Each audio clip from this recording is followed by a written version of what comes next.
¿Cómo estás, Vladimir? Te saludamos Antonio D'Alenza y Rubén Atahuichi desde la ciudad de La Paz, donde más o menos quiere mejorar el tiempo, ¿no? Más o menos. Más o menos. ¿Cómo está en Santa Cruz la cosa?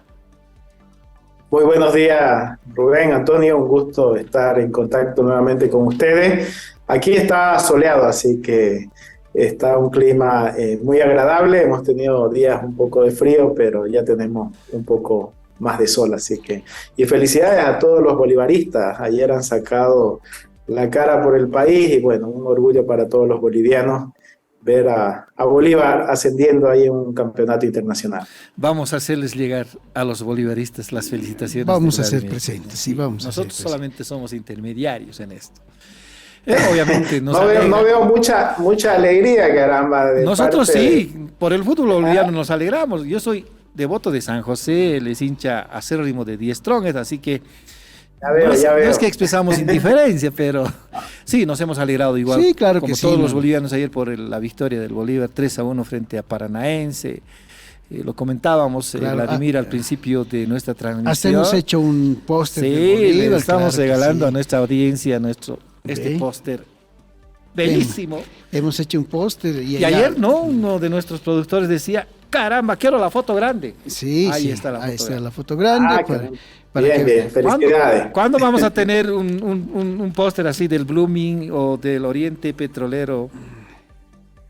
Yo creo que de Blooming, ojalá pronto. De Oriente lo veo un poco más difícil. Pero bueno, esperemos que las cosas mejoren para todos, Sí. que el fútbol sea más competitivo. Nos llama la atención Necesitamos que el los fútbol equipos mejore. cruceños no estén siendo protagonistas de los torneos, aunque poco a poco. Llegan a la Copa Sudamericana, pero tampoco les va bien, ¿no, Vladimir? Últimamente no les ha ido muy bien, han perdido hasta de locales, en fin.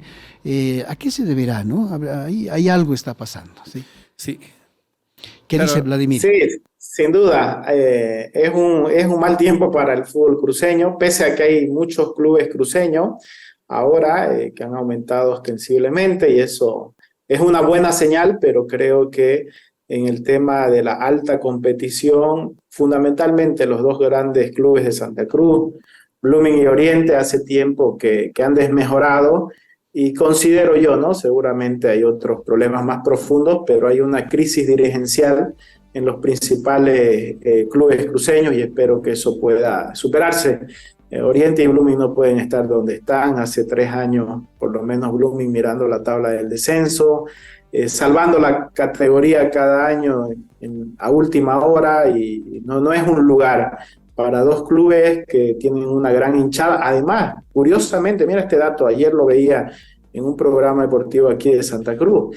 Curiosamente, pese a que están en la zona baja de la tabla, como dicen los periodistas deportivos, Blooming y Oriente son los equipos bolivianos que más hinchas llevan a las canchas de fútbol, a los estadios. Así es. Entonces yo creo que los dirigentes tienen que ponerse la mano al pecho y tienen que responder a unas hinchadas populosas, como el caso de Oriente, que trasciende Santa Cruz, y en el caso de Blooming, una de las hinchadas más fieles y más sufridas. Así que esperemos que las cosas cambien. El hincha cruceño en general es muy Claro, apegado al fútbol. Cuando lo hemos jugó visto, la selección, eso, sí, cuando jugó la selección llenaron el con estadio. Chile, sí. Sí, llenaron el estadio. Pero no vamos a hablar Sí, de sí. fútbol. Ya cortamos Vladimir, el fútbol. cortamos ¿no? el fútbol así. Sí. De raíz. Vladimir, hace un par de días el Tribunal Constitucional ha emitido su fallo. En realidad ha hecho conocer, ni siquiera ha transmitido el fallo a la Asamblea Legislativa, en sentido de que anula el proceso de las elecciones judiciales, deja en foja cero y la Asamblea Legislativa tiene la papa caliente. El problema en la Asamblea Legislativa es el Movimiento al Socialismo partido, Creemos partido, Comunidad Ciudadana partida y parece que están en el limbo. ¿Qué criterio tiene Vladimir Peña de esta situación? Un criterio jurídico que probablemente pueda respaldar lo que ha hecho el Tribunal Constitucional, decir este reglamento se ha hecho mal, se necesita hacer por 2/3, se necesita cumplir lo que dice la Constitución, una ley y que pueda adaptarse a los parámetros. Probablemente desde ahí es sensata la decisión del Tribunal Constitucional, pero me temo que aparte de las cuestiones jurídicas, hay otros elementos como el tema del plazo, el tiempo, cuándo se lo hace precisamente para que no haya el tiempo necesario para llegar hasta el 2 de enero, que es cuando se cumple el mandato de las autoridades o de los altos cargos judiciales hoy en el país, y precisamente dejar esto en el limbo. Entonces, la justicia está en un laberinto y por ahora sin salida, Rubén y Antonio. Sin duda que el Tribunal Constitucional, o los magistrados, mejor dicho, de las altas cortes, entre ellos los del Tribunal Constitucional, también tienen intereses, y esta es la tragedia boliviana. Por una parte tenemos una clase política o autoridades políticas que tienen la responsabilidad de transformar la justicia y no lo están haciendo, han incumplido su labor, y por el otro lado ha llegado esta causa a personas que tienen intereses comprometidos con lo que vaya a resultar de ese reglamento, porque muchos magistrados se van a postular, como ya hemos visto, no en los mismos cargos porque no se puede, pero bajo una interpretación en otros cargos. Entonces hay un interés comprometido también de quienes han fallado, lo que pone en duda realmente el fallo en sentido de mejorar la justicia. Ahora bien, yo creo que estamos ante una discusión que nos han llevado por precisamente quienes no hicieron su labor, pero estamos ante una discusión que no toca el fondo, y esto es lo que tenemos que ver. La justicia está mal, venía mal con la reforma constitucional del 2009, se ha profundizado la crisis, hoy nadie defiende ya al sistema judicial, todos los critican, pero nadie es capaz de abordar un tema de reforma, y me temo que la justicia al nivel de profundidad de crisis que ha llegado, ya no, ni siquiera es suficiente una reforma, necesita una transformación total.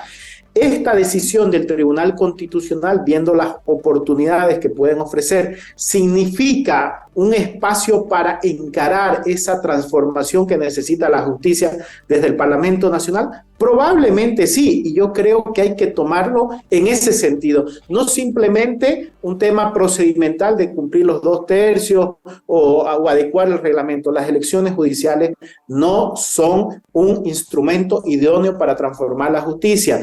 Hacerlo en los mismos términos de las dos anteriores elecciones, vamos a seguir profundizando el problema judicial que tenemos. Pero hoy, con esta decisión del Constitucional, creo que se traslada a la Asamblea Legislativa Plurinacional, y tanto oficialismo como oposición ahí tienen que asumir un papel, y su responsabilidad es decir, oiga, no repitamos los errores, hagamos de aquí para adelante un nuevo inicio de la justicia y generemos un proceso de transformación judicial que necesita necesariamente, por la profundidad de la crisis judicial, por la fragmentación del Parlamento, un amplio consenso nacional para transformar la justicia.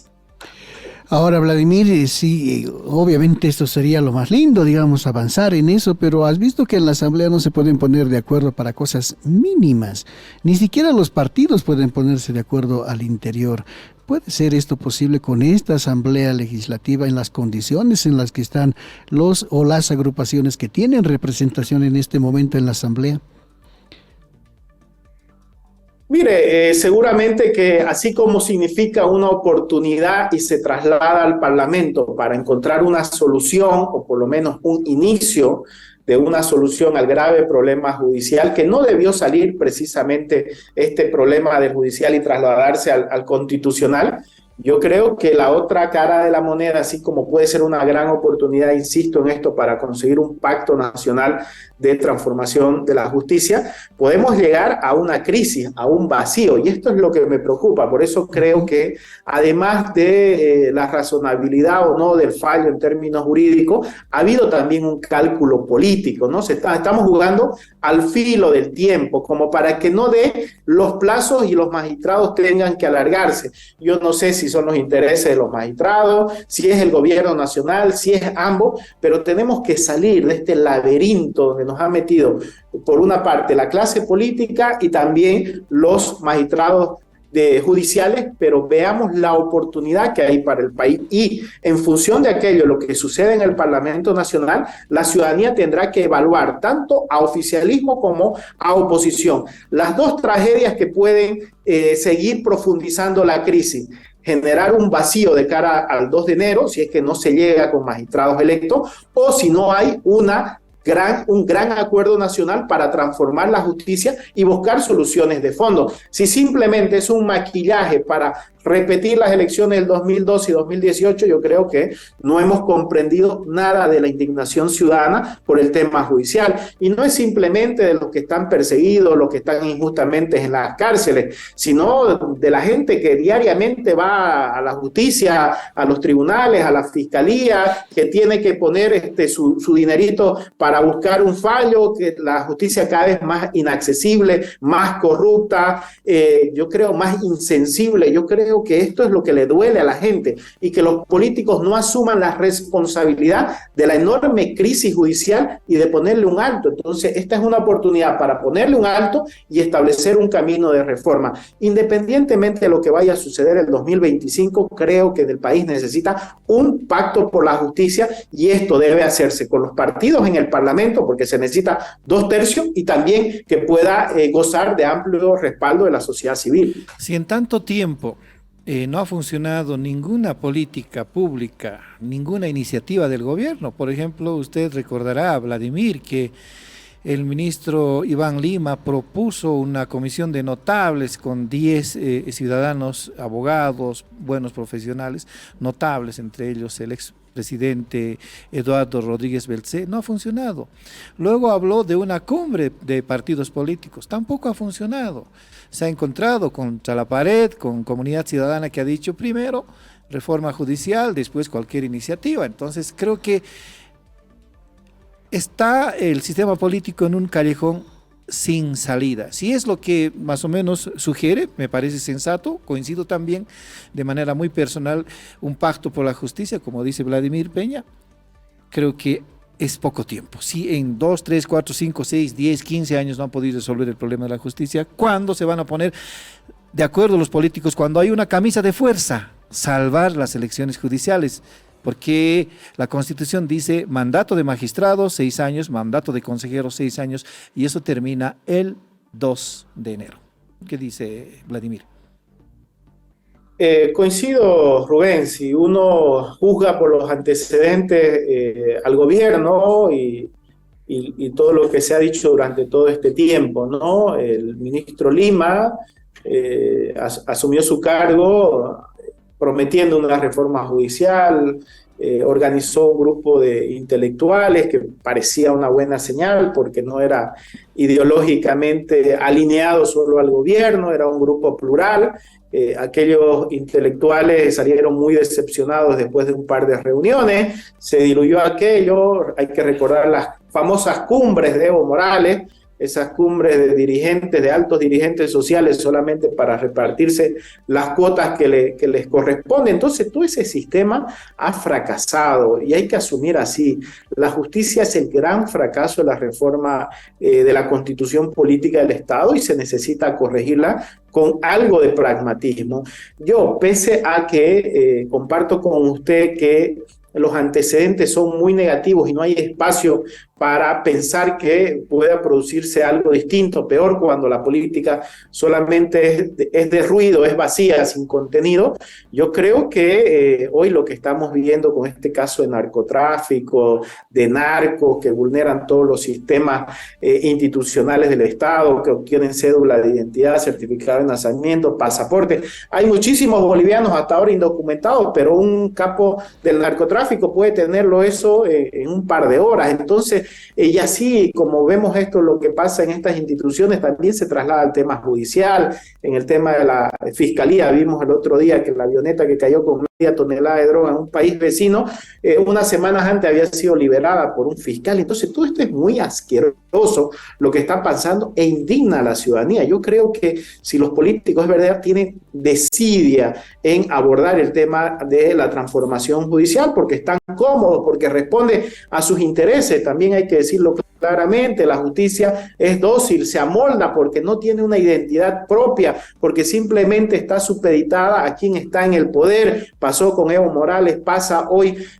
con Arce, pasó con Arturo Murillo también en el año de la transición. Entonces es una justicia que es incapaz, que moralmente no puede plantear nada porque tienen una dependencia del órgano ejecutivo. Entonces, esa es la transformación que necesitamos hacer y la ciudadanía tiene que manifestarse también. No podemos ir a otro proceso electoral, por más cuánto cueste y todo, a repetir un ejercicio inútil, estéril, para la democracia en el país y para la institución. Entonces creo yo que medios de comunicación, sociedad civil, ciudadanos de a pie, tenemos que ejercer presión sobre el Parlamento Nacional y hay que decirle a estos señores que se han ido un mes de vacaciones dejando en el limbo la transformación judicial, que tienen que ponerse a trabajar por tiempo y materia, como se llama en el Parlamento Nacional, hasta encontrar un acuerdo nacional que dé sensatez, certidumbre al país de que ya hemos tocado fondo y de aquí hay que salir a flote con una justicia que ya es inaguantable, insoportable para el ciudadano de a pie. Plenamente de acuerdo, dice Rubén, ¿sí? Sí. Plenamente de acuerdo, Vladimir. Si nos permites ahora un poquito cambiar de tema, ¿sí? Vamos a ver también cómo está un poquito la política en Santa Cruz. Siempre aprovechamos de tu presencia para eso. Hace poquito hubo un acto en el que participó finalmente el vicegobernador, el señor Mario Aguilera. Y hemos escuchado también por ahí decir que está pidiendo de una vez por todas a Creemos que se le deje un poco más de espacio, que trabaje en las funciones para las cuales fue elegido. ¿Qué nos dices sobre esto, Vladimir? ¿Y cómo estás viendo actualmente a la gobernación? ¿Qué ha podido cambiar? ¿Todo sigue igual? En fin. Es una crisis continua, es una crisis, ojalá que no sea perpetua por los 2 años y medio que quedan de mandato del señor Camacho. Considero que la crisis de la gobernación no empieza con la detención del señor Camacho, lo hemos hablado en alguna oportunidad. Es verdad que eso agrava la situación, más aún cuando su propio partido no sabe responder adecuadamente a esta crisis política, al margen del abuso, la arbitrariedad, el atropello de su detención. 2 percepciones sobre el tema de la salida o el mensaje que ha transmitido el vicegobernador. Primero, me parece adecuado que establezca claramente él que la gobernación está paralizada, que no hay coordinación, que no hay gestión, y las 2 palabras creo más profundas y más preocupantes, que no hay transparencia y no hay honestidad ahí dentro de la gobernación. Pero si uno se mira, todos son temas hacia adentro, hacia sí mismo, son problemas entre ellos de falta de comunicación, de coordinación. Entonces, me parece hoy que la política en el país se sigue devaluando. Cuando uno mira nacionalmente, Evo y Arce enfrascados en una pelea por poder. Aquí está pasando lo mismo en chiquitito.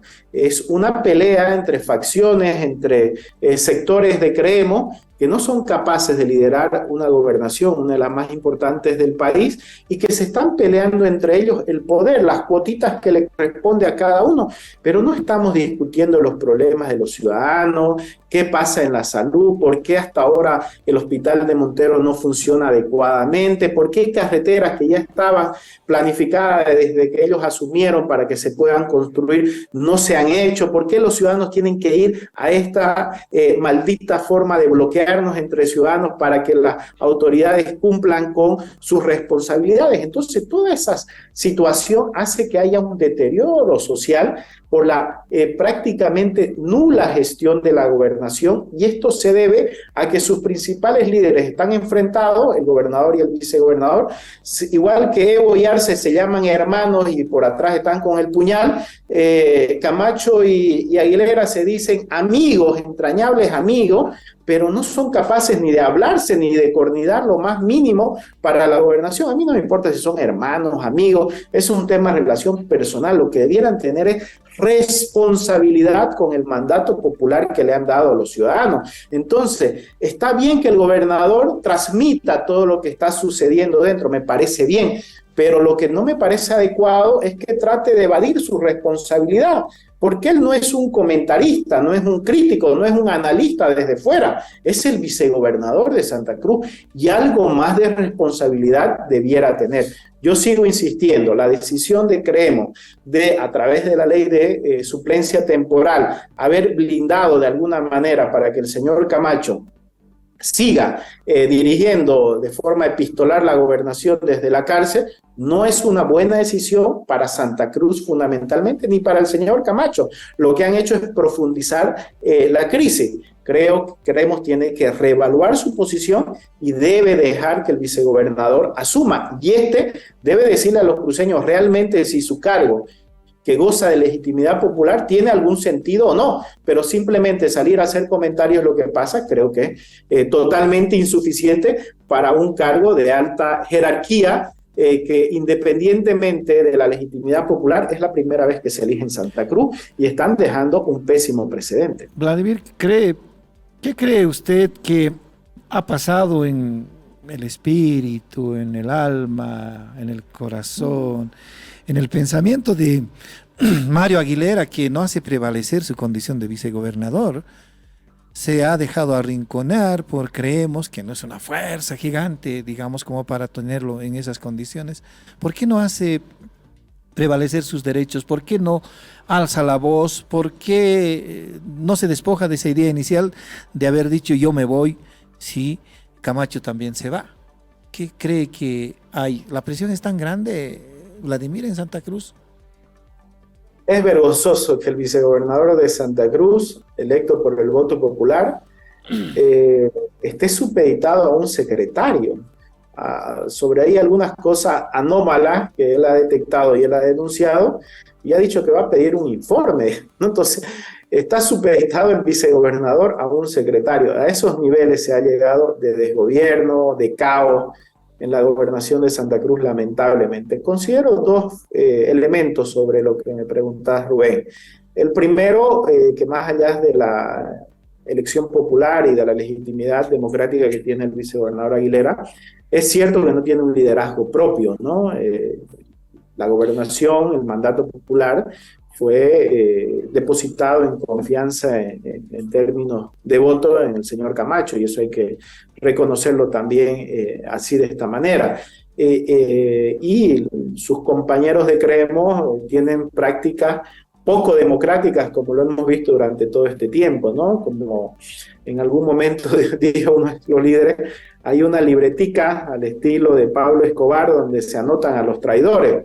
Entonces, como ellos tienen la capacidad y las facultades, o creen tenerlas, para decir quién es traidor a Santa Cruz, entonces me imagino que es un temor a que sus propios compañeros los indiquen de traidor ante la falta de un liderazgo propio. Y segundo, también puede ser que el vicegobernador esté haciendo cálculos y esté esperando el 3 de noviembre, cuando se cumplen los 2 años y medio de mandato del gobernador Camacho, porque haciendo referencia a lo que usted mencionaba de aquella declaración del vicegobernador de hace unos meses, que dijo que iba a renunciar después de que renuncie Camacho, fue porque él denunció que lo habían presionado para renunciar, porque de acuerdo al Estatuto de Santa Cruz, si es que el gobernador no puede ejercer el cargo, asume el vicegobernador, y si es que el vicegobernador no puede hacerlo, asume un miembro de la Asamblea Legislativa Departamental, y al parecer esa era la propuesta, de que no asuma el vicegobernador, pero sí asuma el señor Zvonko Makovic, que goza de la confianza de Camacho desde la Asamblea Legislativa Departamental, es decir, hacerlo a un lado en la sucesión temporal para facilitar a una persona de confianza de Camacho, que es Zvonko.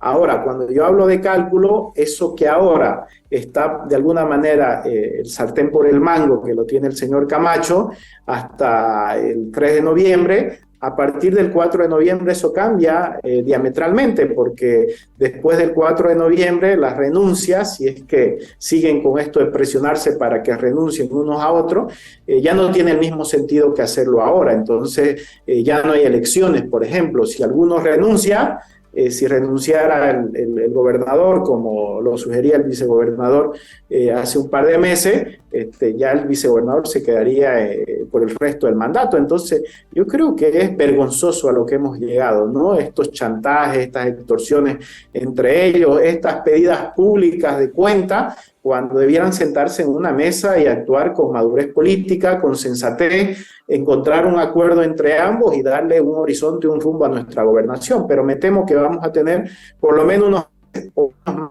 de una crisis irresuelta que va a seguir profundizándose, y al final de todo, los que pagan los platos rotos de todo esto es la gente que menos posibilidades tiene, la gente que necesita de los servicios públicos, que son varios, que brinda nuestra gobernación de Santa Cruz. Vladimir, al margen de lo que está pasando en la gobernación, ¿qué me puede decir sobre los liderazgos en Santa Cruz? Ya no hemos sabido más, por ejemplo, del nuevo presidente del Comité Pro Santa Cruz. Hemos vuelto a ver por ahí esporádicamente al rector de la universidad, al señor Vicente Cuellar, pero después algunas figuras que parecía que podían surgir desde la universidad o desde el movimiento cívico, en realidad llegaron hasta por ahí nomás. ¿Cómo ve esta situación del liderazgo político en Santa Cruz, Vladimir?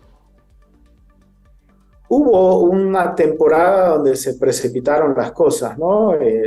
Después de la crisis de los 36 días, trataron unos y otros de empezar una campaña preelectoral de cara a las próximas elecciones del 2026, y digo 2026 porque aparentemente más miran los temas de gobernaciones y alcaldías que la responsabilidad nacional del 2025, pero eso ahora de alguna manera se ha aplacado porque no ha tenido una respuesta ciudadana, ¿no? En el caso del gobernador hay serias cuestionantes internas en la universidad de que ha preferido utilizar su cargo para lanzar una candidatura a un cargo político el 2026 sin darle la importancia que significa ser rector. Entonces, ha habido una huelga, por ejemplo, de estudiantes universitarios por unas demandas internas en la universidad, que el rector tuvo que ceder ante las protestas universitarias. Previamente las había descalificado y después tuvo que ceder. Entonces, como que la ciudadanía está exigiendo a las autoridades, tanto que están en cargos públicos, institucionales, como también a las que están en oposición, mayor responsabilidad con las tareas que tienen hoy antes que asumir candidaturas precipitadas. Considero que las urgencias ciudadanas, la cotidianidad de la vida es tan dura por la incertidumbre, por las carencias, por la precariedad, por la inseguridad también que se está acrecentando en Santa Cruz, como para tolerarle a quienes están en cargos de responsabilidad pública que estén dedicados a campañas electorales y no a sus tareas hoy que tienen por mandato, ya sea popular o institucional. Alguna entrevista que hicimos con otra gente en Santa Cruz, Vladimir, nos decían de que la población incluso ya hasta se había olvidado del gobernador Camacho y de que la convocatoria que tenía antes, por ejemplo, la familia, ya no es la misma. ¿Cuál es la situación? ¿Cómo ves tú? ¿Realmente se pasó la hoja en el caso de Camacho? Ya la gente, digamos, como que se acostumbró o se resignó a verlo en la cárcel. ¿Qué opinión tienes sobre esto, Vladimir? No creo que eso suceda, digamos, ¿no? Santa Cruz tiene un alto espíritu democrático, también tiene una mayoría que cree que el gobierno nacional actúa de forma inadecuada con Santa Cruz, con cierto desprecio inclusive en algunas ocasiones, y también en el caso del gobernador Camacho hay que decirlo claramente, la gente mayoritariamente cree que es un tema de abuso, de persecución política por todo lo que hemos conversado, el hecho de que se lo hayan llevado a La Paz, fuera de Santa Cruz, el hecho de que sea por un tema muy controvertido como el tema de golpe o fraude que divide al país. Entonces en Santa Cruz hay una percepción mayoritaria que el 2019 hubo un fraude electoral y no hubo un golpe. Todos vimos a Evo Morales y García Linera renunciando, un avión que llegó con bandera mexicana a llevárselo, un parlamento que aprobó leyes para permitir las nuevas elecciones, el alargamiento del mandato de Yanine y la propia Asamblea Legislativa Plurinacional. Entonces, construir un relato alternativo con tantas evidencias es muy difícil para el gobierno. Yo creo que Arce ahí se equivocó desde el principio. Es verdad que hay que generar los espacios institucionales y los procedimientos para aclarar el tema de las muertes, para sancionar a quienes sean responsables del uso excesivo de la fuerza pública y todas las violaciones de derechos humanos que hubieron, es verdad, pero tratar de reescribir la historia creo que eso va a ser imposible, por lo menos en Santa Cruz, y desde esa perspectiva el gobernador va a ser un preso político. Otra cuestión es que ya no tenga la fuerza movilizadora que tenía antes, precisamente por los errores que se han cometido, por el desgaste que hay, por los excesos que hay, pero de ninguna manera creo que la gente se vaya a acostumbrar a ver detenidos, violaciones de derechos humanos. Considero que la gente está esperando nuevas formas, nuevas alternativas de cómo hacerle frente a un gobierno autoritario que abusa de su poder, que utiliza de forma inadecuada su poder para perseguir a quienes piensan distinto, con un discurso estrictamente político. Santa Cruz está cansada del bloqueo, del paro, de la estridencia, de la irresponsabilidad de los líderes, de un gobierno que no reconoce adecuadamente lo que hace Santa Cruz, que se empeña en seguir dividiendo Santa Cruz con el resto del país, y Santa Cruz espera líderes que actúen con mayor inteligencia, con mayor capacidad, que estén a favor de los derechos humanos, que estén en contra de cualquier autoritarismo y que estén a favor del trabajo, a favor del empleo, a favor de la cohesión social, de unir a un departamento que entre el gobierno y el radicalismo lo han fragmentado y lo han dividido. Entonces, creo que Santa Cruz está ante un tiempo donde mucha gente está reflexionando cuál es el camino de futuro de Santa Cruz al margen de los extremos y de los radicalismos.